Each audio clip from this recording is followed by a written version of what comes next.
Assalamualaikum warahmatullahi wabarakatuh. Saya Ahmad Umair dari Prodi Hukum Pidana Islam. Hari ini saya membuat sebuah video untuk memenuhi tugas mata kuliah fikih dengan dosen pengampu Bapak Muhammad Zuhdi MAG. Pada video kita kali ini ada 3 pembahasan, yaitu yang pertama ialah sholat, yang kedua ialah zakat, dan yang ketiga adalah jenazah ataupun tata cara untuk mengurus jenazah.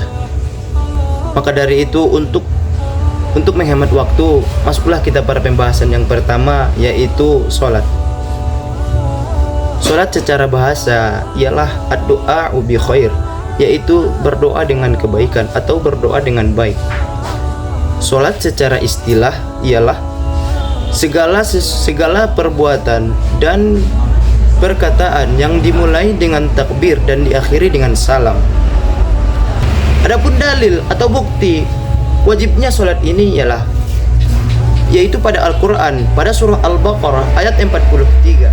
Allah Subhanahu wa ta'ala berfirman, Bismillahirrahmanirrahim, wa aqimus salata wa atuz zakata warka'u ma'ar raki'in, yang artinya, dan dirikanlah solat dan tunaikanlah zakat dan rukulah engkau bersama dengan orang-orang yang ruku.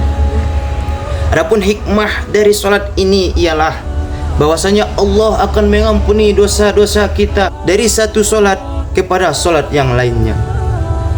Dan juga Allah Subhanahu wa ta'ala akan mengampuni dosa-dosa kita atau kesalahan-kesalahan kita, yaitu baik yang disengaja, begitu juga dengan yang tidak disengaja. Dan juga apabila kita sholat dengan khusyuk, maka Allah akan mengampuni segala dosa-dosa kita, dan juga kita akan menjaga lahir dan batin kita agar selalu tetap bersih.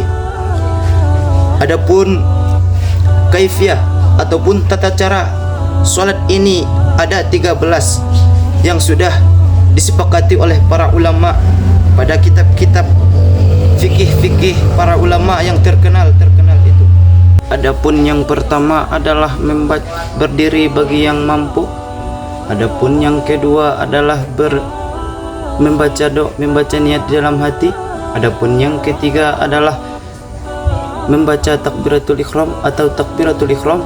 Yang keempat adalah membaca surah Al-Fatihah, dan yang kelima adalah ruku dengan tomakninah, dan yang keenam adalah iktidal, dan adapun yang ketujuh adalah sujud, yaitu menjalani 2 sujud pada setiap rakaat dalam solat. Adapun yang kedelapan duduk di antara 2 sujud, dan adapun yang kesembilan ia adalah tasyahud akhir, dan adapun yang ke-10 adalah membaca syahadat pada tasyahud akhir, dan adapun yang ke-11 ialah membaca solawat pada tasyahud akhir, solawat kepada Nabi dan keluarganya, dan adapun yang ke-12 adalah mengucapkan salam, yaitu sambil menghadap ke kanan. Dan adapun yang ke-13 ia adalah tertib. Arti tertib di sini adalah berurutan, bahwa dari yang pertama kita utarakan tadi sampai yang ke-12 berurutan, tidak saling mendahului. Untuk mengakhiri pembahasan yang pertama kita pada malam ini, yaitu solat,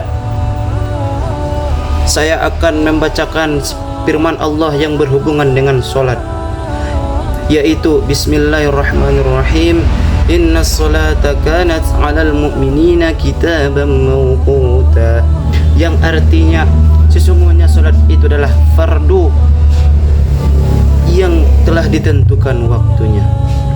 Maka dari itu, dari yang sudah kita bahas tadi, yaitu solat, bahwasanya dalam mengerjakan solat ini ada waktu-waktu yang sudah ditentukan.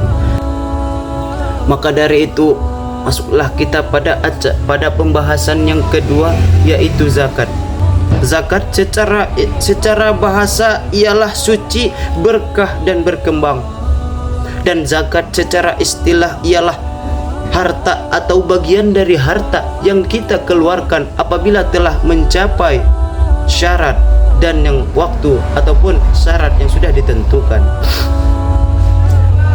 Adapun macam-macam dari zakat ini ada dua, yaitu zakat yang pertama adalah zakat fitrah dan zakat yang kedua adalah zakat mal. Adapun zakat fitrah ini ialah zakat yang kita keluarkan yaitu pada saat awal bulan puasa sampai nanti awal Idul Fitri atau 1 Syawalnya. Bagian atau harta yang kita keluarkan pada zakat fitrah ini adalah yang bisa dibilang adalah harta yang sudah pokok atau harta yang pokok di daerah kita. Seperti contohnya di luar negeri, misalnya Arab Saudi yang berpokokkan gandum, maka harta yang mereka keluarkan apabila ada yaitu adalah gandum. Dan kita yang berada di daerah tropis ini yaitu Indonesia Raya yang berpokokkan dengan beras, yaitu padi yang diolah untuk supaya bisa kita makan dan kita jadikan sebagai bahan pokok, maka itulah yang kita keluarkan untuk membayar zakat kita nanti dengan ukuran yang sudah ditentukan. Adapun ukuran dari zakat fitrah ini ialah 2,5 kilogram atau 3,5 liter per jiwa atau per orang. Yang kedua, zakat mal. Zakat mal ialah zakat yang dikeluarkan untuk membersihkan dari harta yang kita miliki, dengan syarat apabila harta kita telah mencapai satu tahun dan sudah mencapai nisab. Adapun macam-macam dari zakat mal ini ialah yang pertama emas dan perak, dan yang kedua tanam-tanaman dan biji buah-buahan, dan yang ketiga adalah peternakan atau hewan ternak, dan yang keempat adalah zakat dari perniagaan atau hasil yang kita dapatkan dari berniaga, dan yang kelima adalah zakat dari pertanian dan perikanan, dan yang keenam adalah zakat dari tambang atau harta yang kita dapat dari bumi, dan yang ketujuh adalah zakat jasa, penghasilan dari jasa atau yang sekarang kita sebut adalah profesi. Masuklah kita pada pembahasan yang ketiga, yaitu tajahizul maid. Tajahizul maid dalam bahasa Arab atau dalam bahasa Indonesia adalah tata cara mengurus jenazah. Sebelum kita masuk kepada pembahasan, perlu kita ketahui bahwasanya jenazah ini terbagi dua. Jenazah yang pertama adalah jenazah yang mati syahid, dan jenazah yang kedua adalah jenazah yang mati tidak syahid.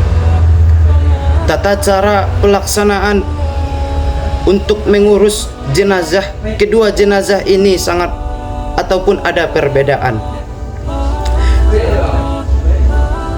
Yang pertama, jenazah yang mati syahid, mengurusnya atau tata cara pelaksanaannya cukup kita kapani dengan bajunya. Apabila ia di peperangan, maka kita kapani dia dengan bajunya yang berdarah-darah. Untuk apa? Sebagai bukti di hadapan Allah Subhanahu wa taala nantinya bahwasanya dia ikut berperang, dia ikut membela agama Allah Subhanahu wa taala. Dan juga dia tidak dimandikan, lalu kita kuburkan dengan sebaik-baiknya menurut fardu kifayahnya, menurut tata caranya. Itulah beberapa perbedaan di antara jenazah yang mati syahid dengan jenazah yang tidak mati syahid. Adapun tata cara pelaksanaan kepengurusan, adapun tata cara mengurus mayit atau jenazah yang mati tidak syahid itu ada 4. Yang pertama adalah memandikannya, dan yang kedua adalah mengkafaninya, dan yang ketiga adalah menyolatkannya, dan yang keempat adalah mengkuburkannya. Mungkin Cukup sekian yang dapat saya sampaikan. Kurang dan lebihnya saya memohon maaf. Kepada Bapak dosen pengampu saya memohon maaf, dan kepada Allah saya memohon ampun. Cukup sekian yang dapat saya sampaikan, kurang dan lebihnya saya mohon maaf. Saya Ahmad Umair pamit undur diri. Wabillahi taufiq wal hidayah. Assalamualaikum warahmatullahi wabarakatuh.